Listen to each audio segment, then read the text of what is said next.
Hello everyone, welcome to our YouTube channel study room. আজকে তোমাদের class 9-এর 11 নম্বর অধ্যায় ক্ষেত্রফল সংক্রান্ত উপপাদ্য এই অধ্যায়ের প্রশ্নপত্রটি আমি সম্পূর্ণ সলিউশন তোমাদের করে দেবো। তাহলে তোমরা যদি প্রথম থেকে শেষ অবধি ভিডিওটা ভালোভাবে দেখো তাহলে পঠন সেতু বইটিতে যে তোমাদের প্রশ্নগুলো আছে সেইগুলো সলিউশন তোমরা ভালোভাবে বুঝতে পারবে এবং সম্পূর্ণ পেয়ে যাবে। তাহলে প্রথম থেকে শেষ অবধি ভিডিওটা দেখো এবং অঙ্কগুলো ভালোভাবে বুঝে নাও। দেখো তোমাদের প্রশ্নপত্রে 1 নম্বর যে প্রশ্নটা আছে, নিচের আঁকা ত্রিভুজগুলি প্রত্যেকটির ক্ষেত্রে কোন দুটি সর্বসম এবং কোন দুটি সর্বসম নয় তা প্রথমে সত্যের সাহায্যে যুক্তি দিয়ে বুঝিয়ে দাও।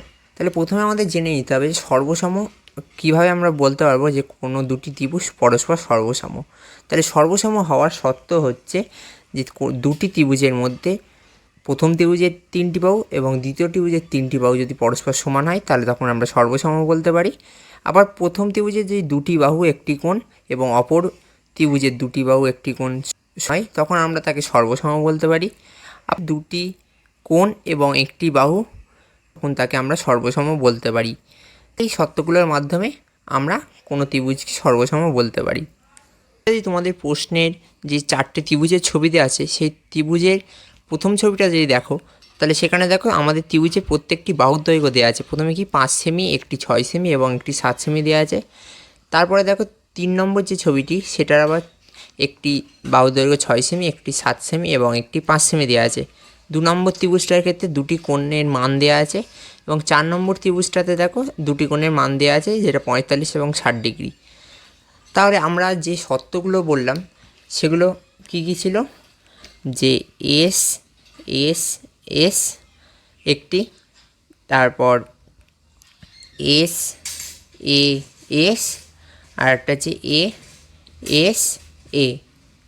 জানা থাকলে আমরা বলতে পারবো কোনো ত্রিভুজ সর্বসম। তাহলে দেখো আমাদের প্রথম যে ছবিটা দেওয়া আছে তার 1 নম্বর এবং 3 নম্বর যে ছবিটা দেওয়া আছে সেটার প্রত্যেকটি বাহুর দৈর্ঘ্য পরস্পর মিলে যাচ্ছে।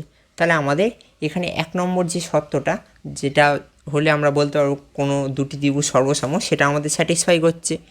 কিন্তু দেখো আমাদের 4 নম্বর ছবিটাতে আমাদের বি কোণ এবং সি কোণের মান দেওয়া আছে 2 নম্বরেতে 60 ডিগ্রি এবং 45 ডিগ্রি। আবার 4 নম্বর ছবিটাতে ই এবং ডি কোণের মান দেওয়া আছে 45 এবং 60 ডিগ্রি। তাহলে দেখো ত্রিভুজের দুটি কোণ যদি আমরা পেয়ে যাই 180 থেকে বাদ দিলে আমরা এই 2 নম্বর ত্রিভুজের এ কোণটা এবং এফ কোণটা পেয়ে যাবো যেটা পরস্পর সমান হবে। তাহলে দেখো আমাদের কিন্তু সর্বসম ক্ষেত্রে মানে শর্তের ক্ষেত্রে কোনো কিন্তু 3টে কোণ সমান হলে সর্বসম বলতে পারবো এরকম কোনো শর্ত আমি লিখিনি। যদি 3টে কোণ সর্বসম হয় মানে এ এ এ তাহলে 3টে কোণ সমান হলে তাকে আমরা বলতে পারবো সদিশকোণী। তাহলে আমাদের দেখো এখানে উত্তরটা আমাদের কী চেয়েছে যে কোন দুটি ক্ষেত্রে আমাদের দুটো ত্রিভুজ সর্বসম এবং কোন দুটি সর্বসম নয়। তাহলে আমাদের 1-এর যে প্রশ্নটা সেটার উত্তর হবে যে 1 এবং 3 নম্বর ছবিটিতে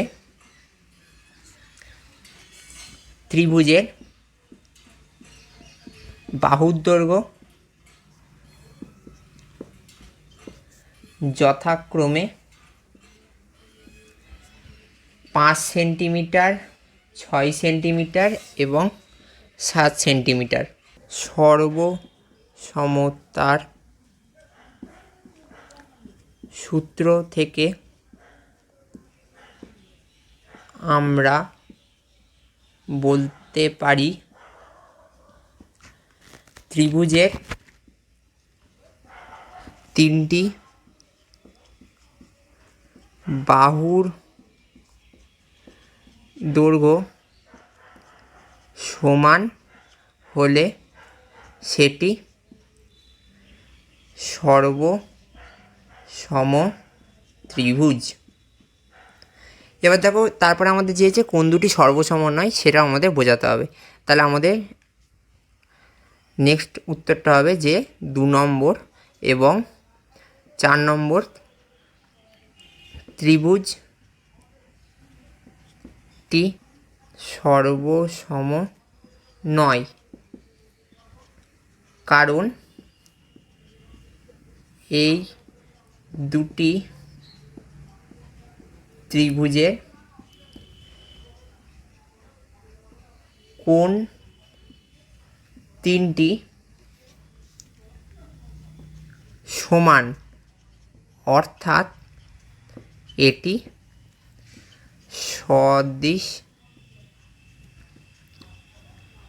কোণী ত্রিভুজ।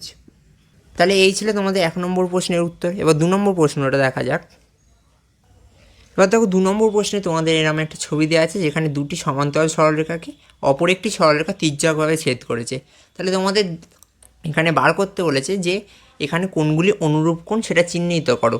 তাহলে প্রথমে আমাদের জেনে নিতে হবে যে অনুরূপ কোণ কাকে বলে।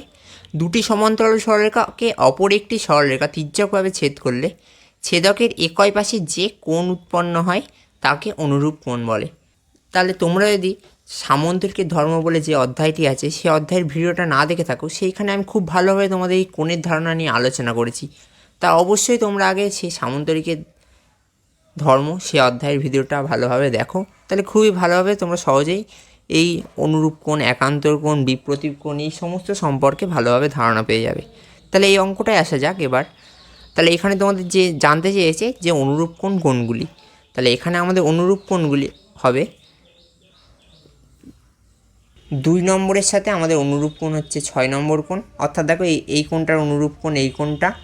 তারপরে আমাদের অনুরূপ কোণ কোনটা হবে 8 নম্বর, তার অনুরূপ কোণ হচ্ছে 4 নম্বর, মানে এই কোণটার সাথে অনুরূপ কোণ আমাদের এই কোণটা। তারপরে অনুরূপ কোণ কোনটা 7 নম্বরের সাথে 3 নম্বর, মানে এই কোণটা আর এই কোণটা পরস্পর অনুরূপ কোণ। আর 1 নম্বর আর 5 নম্বর, মানে এই কোণটার অনুরূপ কোণ এই কোণটা। তাহলে এইভাবে আমরা অনুরূপ কোণ সহজেই চিহ্নিতকরণ করে ফেলতে পারলাম। এবার দেখো তোমাদের 3 নম্বরে যে প্রশ্নটা আছে, চিত্রের AB সমান্তরাল CD এবং কোণ EGB = 50 ডিগ্রি হলে কোণ GHD এর পরিমাণ কত আমাদের নির্ণয় করতে হবে। তাহলে আমাদের কোনটা দেওয়া আছে যে EGB, তাহলে আমাদের এই কোণটার মান আমাদের দেওয়া আছে 50 ডিগ্রি। তাহলে এবার আমরা কি এতক্ষণ পড়লাম অনুরূপ কোণ কাকে বলে, সেই অনুরূপ কোণের যে ধারণা দিয়ে আমরা এখানে বসাই। তাহলে আমাদের এই কোণটার অনুরূপ কোণ কোনটা হচ্ছে আমাদের এই কোণটা হচ্ছে। তাহলে কোণ EGB = আমাদের 50 ডিগ্রি বলা আছে। আর আমরা জানি কোণ EGB = কোণ GHD ব্র্যাকেটে অনুরূপ কোণ। তাহলে দেখো এই দুটো কোণ পরস্পর সমান, তাহলে এই কোণটার মান যদি আমরা 50 ডিগ্রি জেনে থাকি তাহলে এই কোণটা আমাদের 50 ডিগ্রি। তাহলে কোণ GHD = 50 ডিগ্রি, যেটা তোমাদের অপশান বিতে আছে। এবার দেখো 2 নম্বর প্রশ্নটা, নিচের কোনটি সর্বসমতা সত্য নয়। তাহলে প্রথমে আমি তোমাদের বলে দিয়েছি কোন জিনিস দেখে তোমরা বুঝতে পারবে দুটি ত্রিভুজ পরস্পর সর্বসম। তাহলে প্রথমে তোমাদের A নম্বর যে অপশানটি আছে যে বাহু বাহু বাহু, তারপরে B নম্বর অপশানে আছে বাহু বাহু কোণ, C নম্বরে আছে বাহু কোণ কোণ, D নম্বরে আছে কোণ কোণ কোণ। তাহলে তোমাদের প্রথমেই বললাম যে দেখো ABC এই তিনটে থাকলে পরস্পর আমরা সর্বসম বলতে পারি দুটি ত্রিভুজ, এবং যে D নম্বর অপশানটা আছে সেইটা থাকলে আমরা বলতে পারি এই দুটি ত্রিভুজ পরস্পর সদৃশ্যকোণী, এটা কিন্তু আর সর্বসম নয়।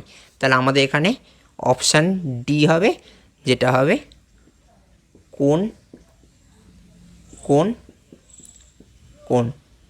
তাহলে এই ছিল তোমাদের ক্লাস 9-এর ক্ষেত্রফল সংক্রান্ত উপপাদ্যের যে অনুশীলনী আছে সেটার সম্পূর্ণ সলিউশন। যদি ভিডিওটা তোমাদের ভালো লেগে থাকে তাহলে অবশ্যই চ্যানেলটাকে সাবস্ক্রাইব করো এবং ভিডিওটাকে একটি লাইক করো এবং যতটা পারবে তোমাদের বন্ধুদের সাথে শেয়ার করো, এবং অবশ্যই আমাদের চ্যানেলটাকে যতটা পারবে সাপোর্ট করো। তাহলে এই বলে আজকে আমার এই ভিডিওটাকে শেষ করছি। যদি কোনো জায়গায় তোমাদের বুঝতে অসুবিধা হয় তাহলে অবশ্যই আমাকে কমেন্টের মাধ্যমে জানিও, আমি চেষ্টা করব সেটা নেক্সট ভিডিওর মাধ্যমে তোমাদের বুঝিয়ে দেওয়ার।